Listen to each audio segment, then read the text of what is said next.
আসসালামু আলাইকুম ওয়া রাহমাতুল্লাহ। কোরআনের ছায়া চ্যানেলে আপনাকে স্বাগত। আজ আমরা শিখব অনেকগুলি হরফ একসাথে কিভাবে পড়তে হয়। তাহলে শুরু করা যাক। বিসমিল্লাহির রহমানির রহিম। صاد لام হা বা صاد لام خ لام صاد عين نون كاف لام عين نون شين فا عين تا جيم دال فا تا حا نون عين تا يا صاد لام خا با را কাফ সিন বা। আপনারা সকলেই আমার সাথে পড়ার চেষ্টা করেন ইনশাআল্লাহ। সিন আইন দাল ইয়াসিন র নুন ফা সিন ত লাম বা মিম ত র হা বা ত আইন লাম মিম বা আইন দাল শিন জিম আইন قاف لام ميم عين قاف لام عين لام قاف ها لام كاف سين ها ميم سين فا ها كاف نون تا سين كاف نون ضاد حا كاف। এতক্ষণ আমরা এখানে ৩টি অক্ষর মিলিয়ে পড়ছি। এখন এই জায়গা থেকে আবার ৪টি অক্ষর করে মিলিয়ে পড়ব।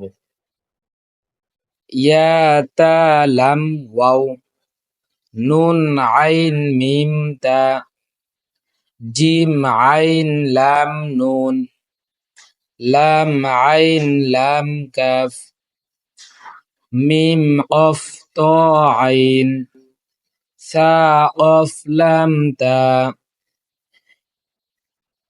এখান থেকে আবার ৪টা ৫টা করে অক্ষর দিয়ে একটি শব্দ লিখেছে। আমরা এখন এটা পড়ব। ইয়া নুন কফ লাম বা তা দত লাম ইয়া লাম ইয়া তা কাফ লাম মিম তা মিম লাম ইয়া কাফ মিম মিম তা হা নুন লাম ফা সিন قف يا نون يا نون فا عين كاف ميم يا سين تا يا قف نون لم لم ميم تا قف يا نون نون جيم عين لام ها ميم لام لام عين لام ميم يا نون لام نون سين حمزة لام نون حاميم لام يا جيم ميم عين نون كاف ميم لام يا سين تا خا لام فا نون كاف ميم মিম সিন তা ضاد আইন ফা ইয়া নুন। আমি যেভাবে বলছি এভাবে আপনারাও পড়বেন ইনশাআল্লাহ। তাহলে সুন্দর করে কোরআন শরীফ পড়তে পারবো। পরবর্তী ভিডিওটি দেখার জন্য অবশ্যই আমাদের চ্যানেলটি সাবস্ক্রাইব করে রাখবেন ইনশাআল্লাহ।